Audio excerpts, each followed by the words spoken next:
Aksi begal payudara meresahkan masyarakat di Kecamatan Kediri, Tabanan. Berita itu viral di sosmed pada Minggu malam. Meski belum ada laporan resmi, Kasat Reskrim Polres Tabanan, AKP Aji Yogaskar menyatakan pihaknya akan melakukan penanganan yang serius terhadap kasus tersebut. Seperti yang terposting di akun sosmed Info Tabanan, seorang perempuan yang hendak berkunjung ke rumah keluarga, tepatnya di Jalan Bingin Ambe, Desa Banjar Anyar, Kecamatan Tabanan pada Jumat 20 Januari malam sekitar pukul 19.30 Wita mengaku menjadi korban pelecehan.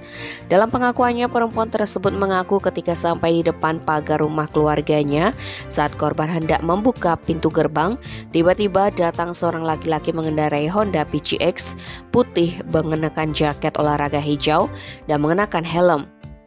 Tiba-tiba pria ini membalikan motor di depan korban dan langsung meremas payudara korban. Mendapat perlakuan tersebut, korban bersama adiknya pun terkejut dan langsung berteriak, namun pelaku langsung melarikan diri. Korban, kakak, tidak bisa melihat jelas wajah pelaku karena lampu penerangan di kawasan Jalan Bingin Ambe terbatas. Dalam postingan tersebut, korban berpesan supaya seluruh masyarakat, terutama perempuan, waspada dan hati-hati. Sementara itu, Kapolsek Kediri AKP KD Arike ketika dikonfirmasi mengaku pihaknya belum menerima laporan terkait kasus remas payudara. Tim Bari Express melaporkan.